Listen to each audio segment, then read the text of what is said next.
Shalom. Pendidikan agama Kristen hari ini akan membahas mengenai multikulturalisme. Sebelum kita mulai pelajaran, mari kita berdoa terlebih dahulu. Bapa kami yang di sorga, kami bersyukur atas kebaikan-Mu dalam hidup kami.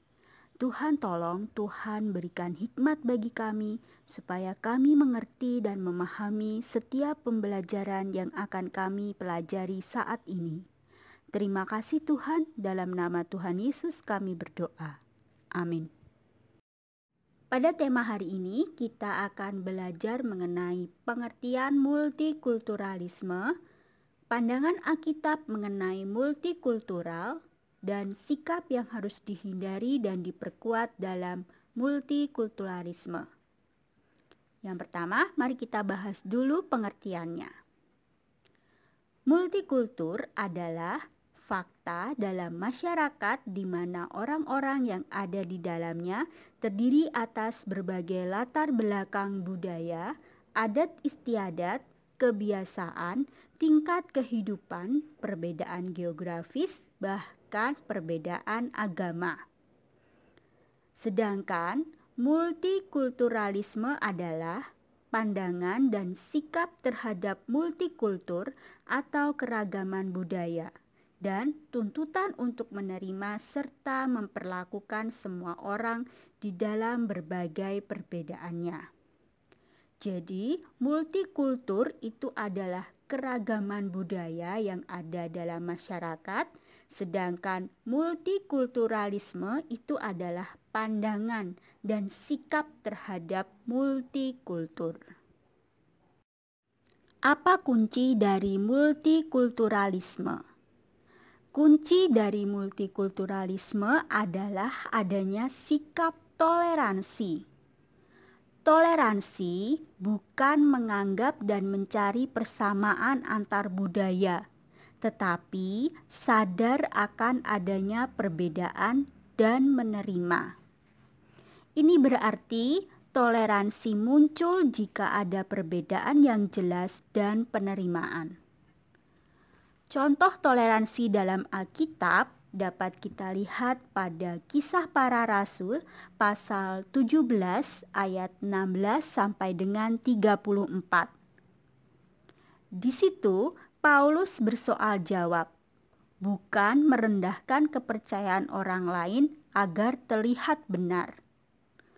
Paulus menjelaskan agamanya, teori dan bukti dari kepercayaannya. Di situ juga dikisahkan bahwa ajaran Paulus berhasil diterima oleh sebagian masyarakat. Nah, menurut kalian, apakah ajaran Paulus akan diterima bila dia tidak menghargai kebudayaan masyarakat Athena? Anak-anakku yang terkasih dalam Kristus, sekarang mari kita lihat bagaimana pandangan Alkitab mengenai multikultural. Dalam Galatia 3 ayat 28 dikatakan, dalam hal ini tidak ada orang Yahudi atau orang Yunani, tidak ada hamba atau orang merdeka, tidak ada laki-laki atau perempuan, karena kamu semua adalah satu di dalam Kristus Yesus. Di sini berarti semua manusia dengan segala perbedaannya dipersatukan di dalam Kristus. Kemudian kita lihat dalam Kolose 3 ayat 11. Dalam hal ini tiada lagi orang Yunani atau orang Yahudi, orang bersunat atau orang tak bersunat, orang barbar atau orang Skit, budak atau orang merdeka. Tetapi Kristus adalah semua dan di dalam segala sesuatu. Ayat ini mempertegas bahwa Kristus adalah semua dan di dalam segala sesuatu. Dalam mewujudkan multikulturalisme, sebagai umat Kristen ada beberapa sikap yang perlu dihindari, yaitu yang pertama, sikap primordialisme. Ini adalah perasaan kesukuan yang sangat kuat dan berlebihan, menganggap suku bangsanya yang paling unggul, maju, dan baik. Kemudian yang kedua yaitu sikap etnosentrisme. Ini adalah sikap atau pandangan yang berpangkal pada masyarakat dan kebudayaan sendiri. Terkadang disertai dengan sikap merendahkan masyarakat dan kebudayaan lain. Kemudian yang ketiga, sikap yang perlu dihindari yaitu sikap diskriminatif. Ini adalah sikap yang membeda-bedakan perlakuan terhadap sesama warga negara berdasarkan warna kulit, golongan, suku bangsa, ekonomi, agama, dan lain-lain. Yang terakhir, sikap yang perlu kita hindari yaitu sikap stereotip. Ini adalah konsepsi mengenai sifat suatu golongan berdasarkan prasangka yang subjektif dan tidak tepat. Dengan multikulturalisme dan menghindari sikap-sikap tadi, maka akan tercipta suatu kedamaian. Karena multikulturalisme merupakan salah satu bentuk menghargai dan menghormati orang lain, menghormati harkat dan martabat setiap manusia. Dalam multikulturalisme ini juga merupakan penerapan kasih dan salah satu landasan dalam hak asasi manusia. Nah, apa dampak jika tidak bermultikulturalisme? Ada beberapa contoh.